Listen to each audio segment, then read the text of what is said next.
Have you ever wondered how to achieve financial independence? It's a question that has crossed the minds of many, and today, we're here to explore just that. Financial independence at its core is the state of having sufficient personal wealth to live, not just survive, without having to work actively for basic necessities. It's about breaking free from the cycle of living paycheck to paycheck, and instead, creating a life where your money works for you. Imagine a life where you're not constantly worrying about bills, or whether you'll have enough for retirement. A life where you can pursue your passions, take risks, and make choices because you want to, not because you have to. This is what financial independence can offer. But how do you get there? The journey to financial independence may seem daunting, but by breaking it down into manageable steps, it becomes achievable. Let's embark on this journey together. The first step towards financial independence is understanding your current financial position. This doesn't mean merely knowing how much you earn and spend, but rather, it's about having a comprehensive view of your financial life. It's about understanding the intricacies of your income, your expenses, your assets, and your liabilities. Think of your financial position like a snapshot of your economic health. Your income represents the inflow, your expenses, the outflow. The difference between these two is your net cash flow. Assets are what you own, and liabilities are what you owe. The difference between your assets and liabilities gives you your net worth. Understanding these elements allows you to see where your money is going, where it's coming from, and how much of it you're actually keeping. This knowledge is critical in determining where adjustments need to be made to reach your financial goals. Understanding your financial position is the foundation upon which you can build your path to financial independence. With a clear understanding of your financial position, the next step is to set your financial goals. This is the beacon that'll guide you towards the shore of financial independence. But remember, your goals must be clear, measurable, and achievable. Imagine you're on an adventurous journey.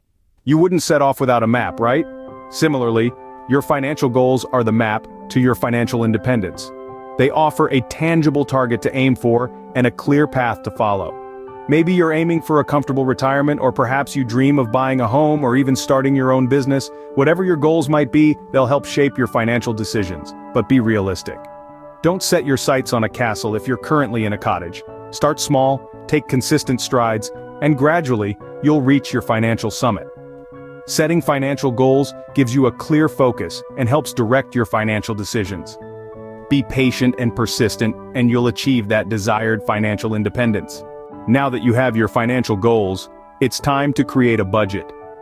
Think of a budget as a financial roadmap. It's a tool that helps you manage your income and expenses, ensuring that you're not spending more than you earn. But a budget isn't just about restricting what you spend, it's about making conscious decisions on where your money goes. Let's break it down. Your budget should outline your income, your fixed expenses like rent or mortgage, utilities and groceries, and your variable expenses, things like entertainment or dining out. Now here's where your financial goals come into play. A portion of your income should be allocated towards achieving these goals. Whether you're saving for a new car, a house, or just a rainy day, your budget should reflect this. Remember, your budget should be flexible. It's not set in stone. As your financial situation changes, so should your budget.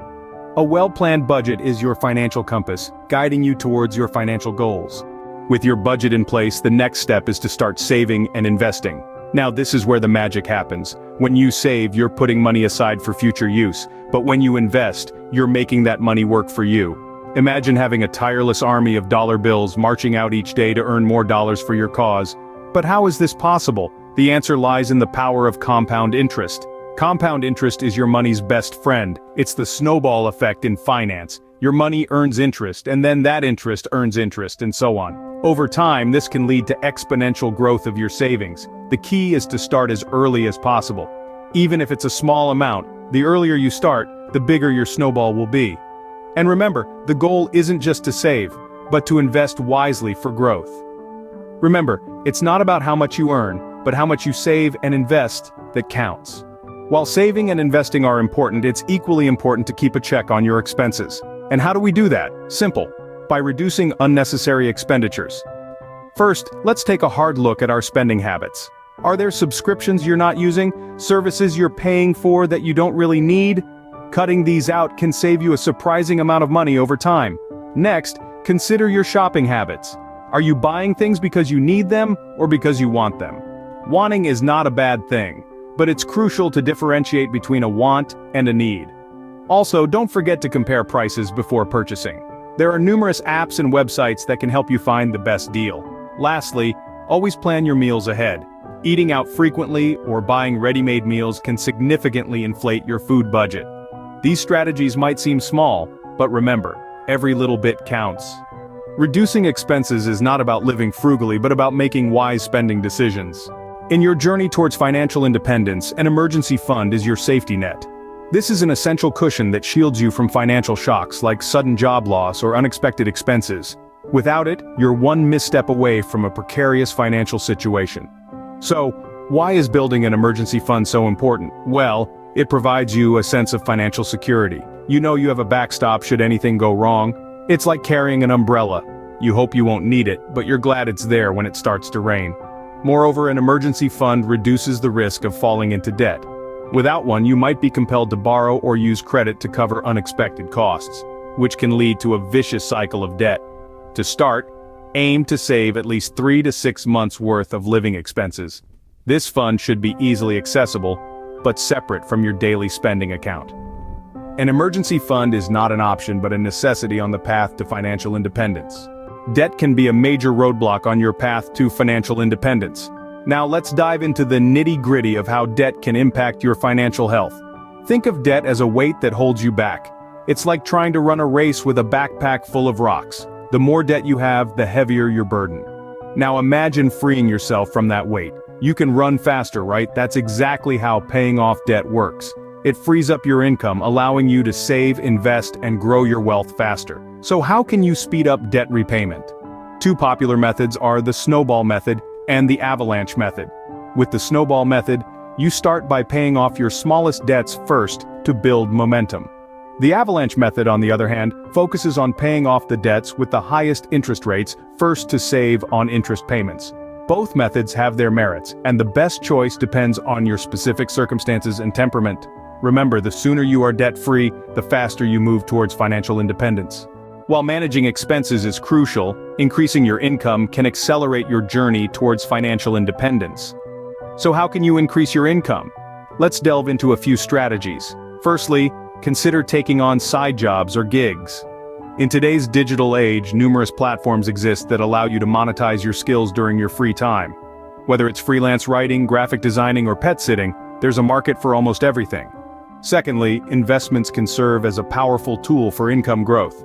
By putting your money to work in the stock market, real estate, or even a small business, you can reap the benefits of passive income over time. Remember, investing involves risk, but with careful research and diversification, it can significantly bolster your income. Lastly, upskilling or reskilling can open doors to higher-paying job opportunities. Learning a new language, mastering a software, or gaining a certification in your field can make you more marketable and command a higher salary. Increasing your income is about making the most of your skills and opportunities. As you build your wealth, it's important to protect it. This rings true for everyone, whether you're a budding entrepreneur or a seasoned investor. Now, how do you protect your hard-earned wealth? Two key factors come into play: insurance and estate planning. Insurance isn't just about paying for unforeseen circumstances. It's a safety net that safeguards your wealth from potential financial pitfalls. Various types of insurance, such as life, health, and property insurance, can protect you from unexpected expenses that could otherwise exhaust your savings. Estate planning, on the other hand, is about securing the future. It ensures your wealth gets passed on to your loved ones in the most efficient way possible. It involves wills, trusts, power of attorney, and more. It's not only for the ultra-rich, but for anyone who wants to leave a legacy. These protection strategies might seem like an extra cost now, but they will pay off in the long run. Remember, wealth protection is as important as wealth creation. The final step towards financial independence is continuous learning and adaptation. In the ever-evolving world of finance, it's crucial to stay informed about current trends, market fluctuations, and changes in economic policies. This knowledge allows you to adapt your financial strategies accordingly, ensuring that your path to financial independence remains steady and resilient. Just like any other skill, financial management improves with practice and education. Engaging in lifelong learning, through reading books, attending seminars, or even listening to podcasts, can enrich your understanding and enhance your financial acumen. It's not about keeping up with every single market shift or becoming a financial expert overnight. Instead, it's about fostering a mindset of curiosity and adaptability, which empowers you to make informed decisions and stay ahead of the game. Remember, financial independence is not a destination, but a journey of continuous learning and adaptation. Embrace this journey and you'll find yourself not only financially independent but also financially savvy.